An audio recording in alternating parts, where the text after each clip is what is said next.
Question number ये है 3.2, जिसमें हम लोग क्वेश्चन नंबर सॉल्व करेंगे। उसमें ये वाले फॉर्मूले लगाएंगे। तो फॉर्मूला जानते हैं, तो रैखिक समीकरण से संबंधित नियम, रैखिक समीकरण से संबंधित नियम। तो आगे जो क्वेश्चन है वो इसी प्रकार से होने वाले हैं। तो फॉर्मूला होगा, इस प्रकार से समीकरण दिया होता है। अब पहला जो नियम है वो है A1/A2 not equal to B1/B2, तब रैखिक समीकरण निकाय का अद्वितीय हल होगा। इस तरह की कंडीशन बनती है, तो ये हमें लिखना होगा अद्वितीय हल होगा।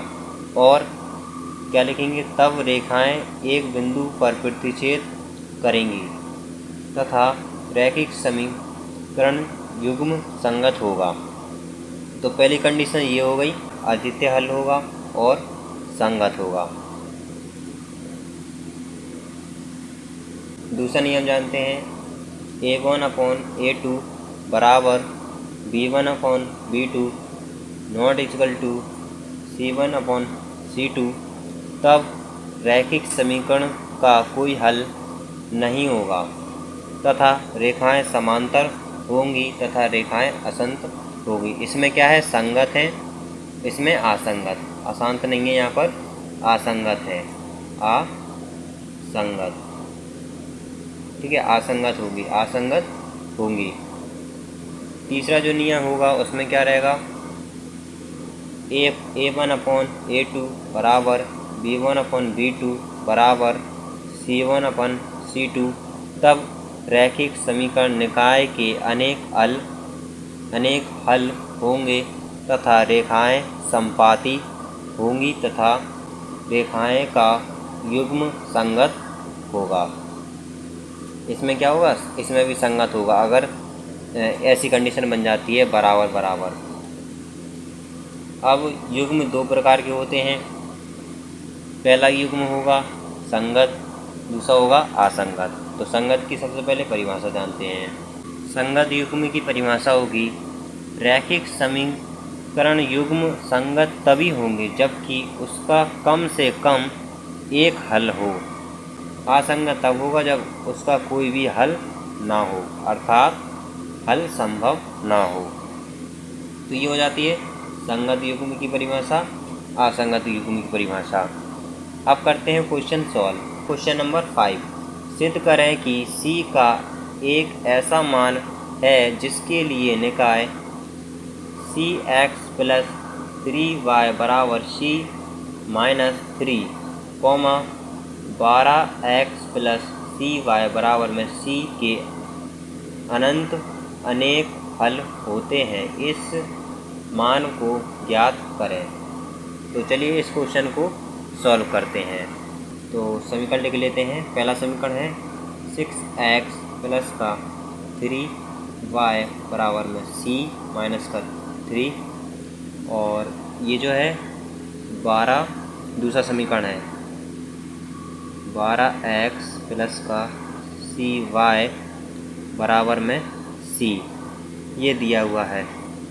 तो या करके हम इसको ऐसे लिख सकते हैं, 12x + CY, और ये जो प्लस का C है, इसको उठाकर हम यहाँ पर लाएंगे तो ये -C बराबर में हो जाएगा 0।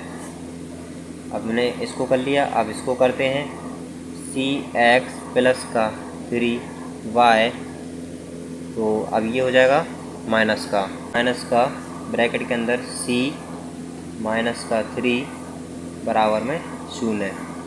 तो ये हमने समीकरण फर्स्ट और समीकरण को सेकंड को इस प्रकार लिख लिया।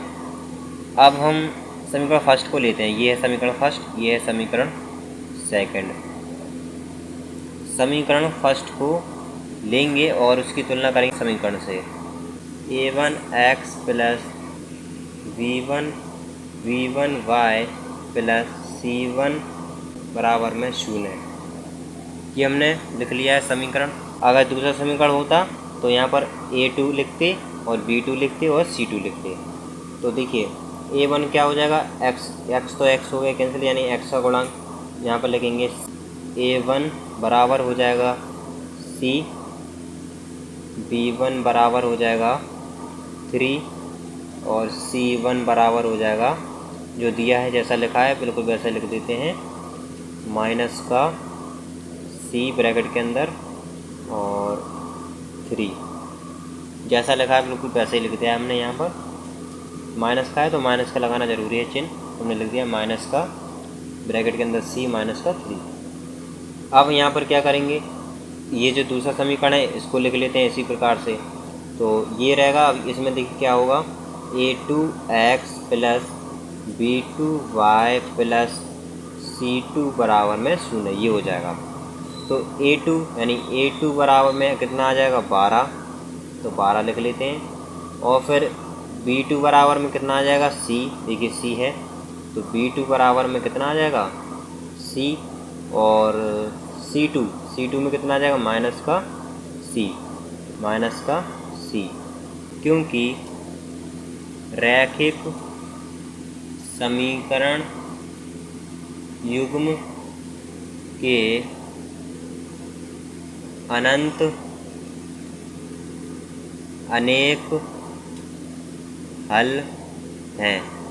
जब रैखिक समीकरण युग्म के अनंत अनेक हल है, तो अब देखिए इसी में यही लिखा था क्वेश्चन में कि ये जो समीकरण के अनंत यानी अनेक हल हैं, नियम कौन सा लगेगा, तीसरा वाला। इसलिए A1 अपॉन A2 बराबर B1 अपॉन B2 बराबर C1 अपॉन C2 लिख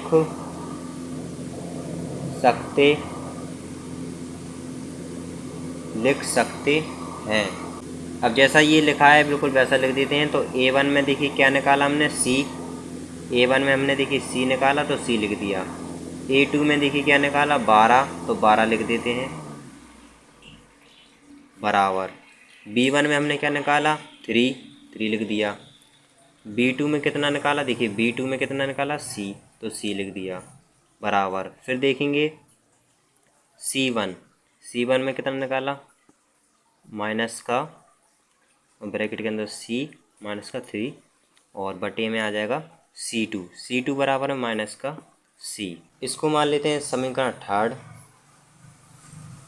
जैसा कि आपको मालूम है समीकरण मानते हैं, तो समीकरण फर्स्ट हमने इसको माना था, समीकरण सेकंड इसको माना था।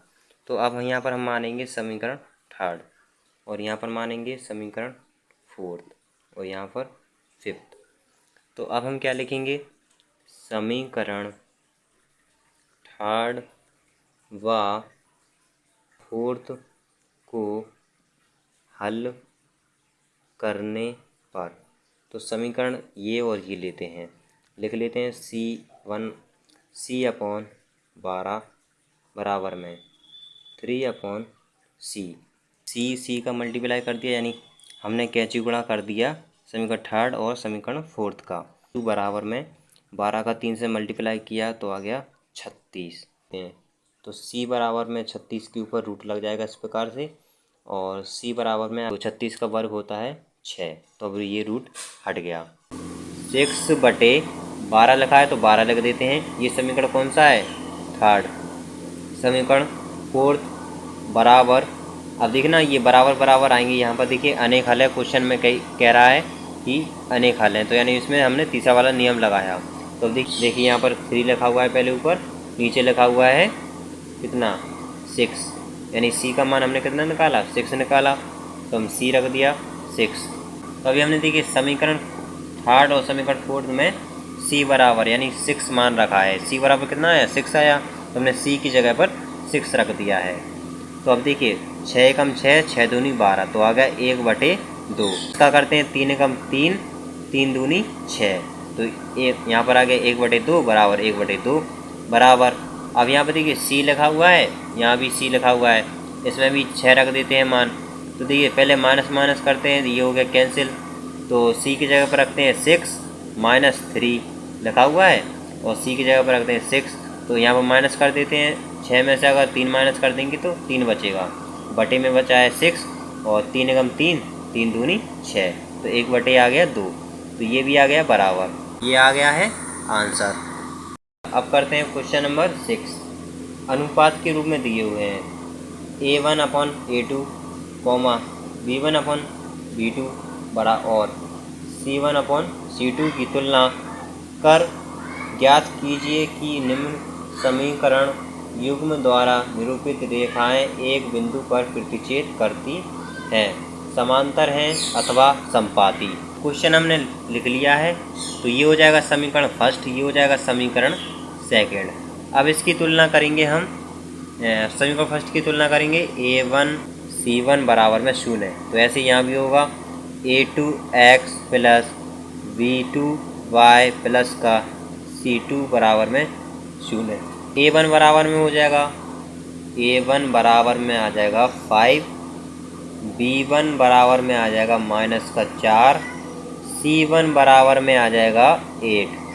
ठीक है, अभी हमने 1 को लिया है, केवल 1 को। अब लेते हैं A2 बराबर में देखो कितना आएगा 7, B2 बराबर में आएगा 6 और C2 बराबर में आएगा -9।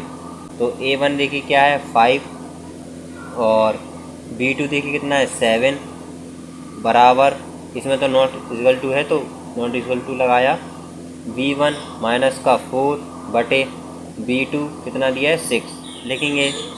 लिखेंगे अतः समीकरण का अद्वितीय हल होगा तथा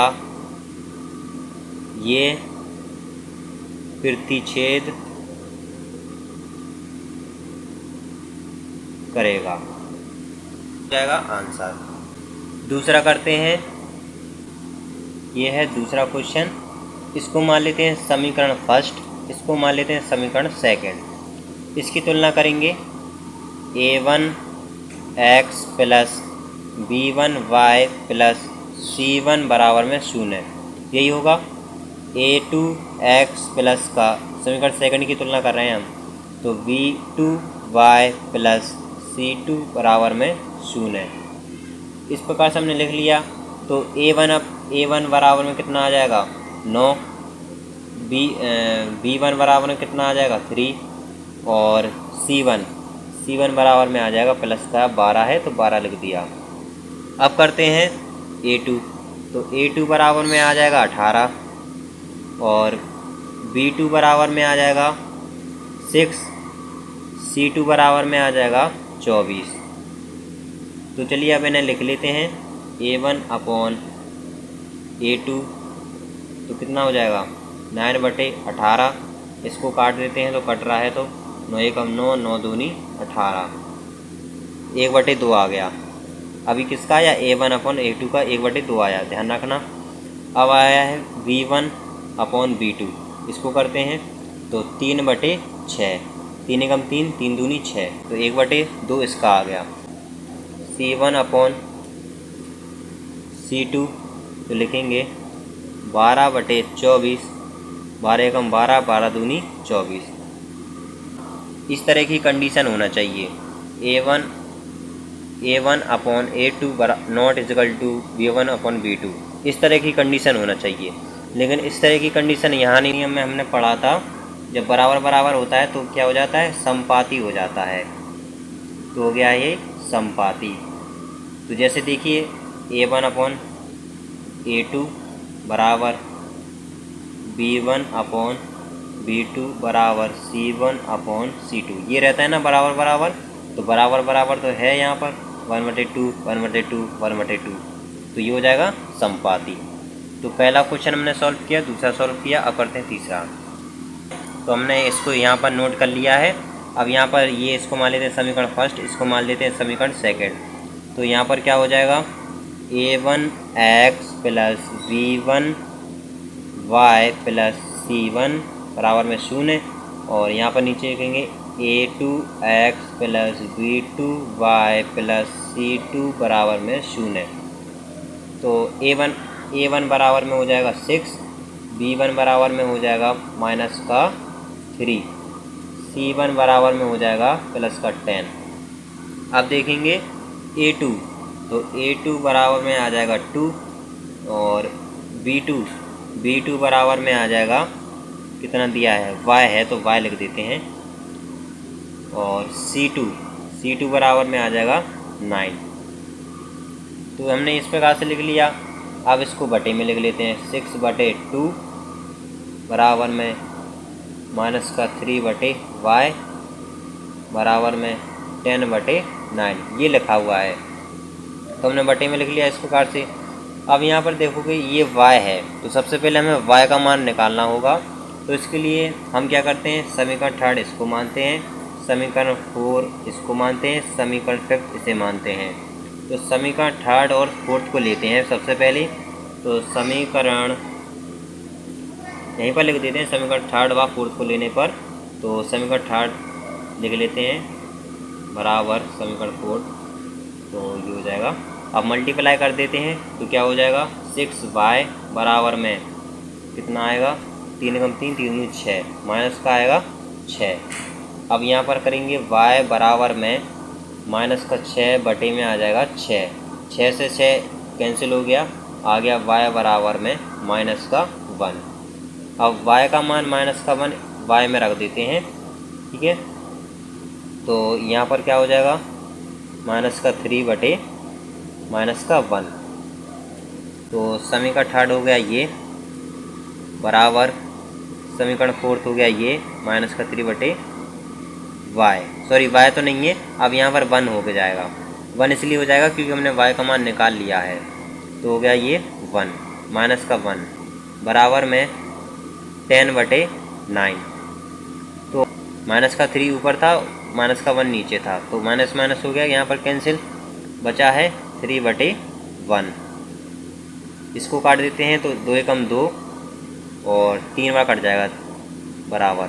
अब ये आ गया यहाँ पर बराबर, और यहाँ पर लिख देंगे 10/9। तो अब हमने देखा कि ये जो है a और b, यानी A1/A2 और बराबर में B1/B2, ये तो है मिल रहे हैं, और तीसरा जो है C1/C2 ये नहीं मिल रहा है। तो अब इसमें क्या होगा, दूसरा नियम लग जाएगा। दूसरे नियम में क्या होता है, समांतर हो जाते हैं अगर इस तरह की कंडीशन बन जाती है। देखिए दूसरे नियम में मैंने आपको बताया था A1/A2 बराबर B1/B2, और इसमें रहता है नॉट इक्वल टू C1/C2। तो देखिए तीसरा पद तो देखिए यहाँ पर मिल नहीं रहा है, नहीं मिल रहा है, और पहला और ये दूसरा मिल रहा है। तो देखिए A ये हो गया, B ये हो गया, और ये तीसरा है वो नहीं मिल रहा है। तो यहाँ पर ये कौन सा नियम हो गया, दूसरा नियम इसमें लग गया। तो ये हो जाएगा समांतर। ये कैसा हो गया, समांतर, अतः यह समांतर है। तो इस तरह से करना था ये क्वेश्चन नंबर 3 सॉल्व।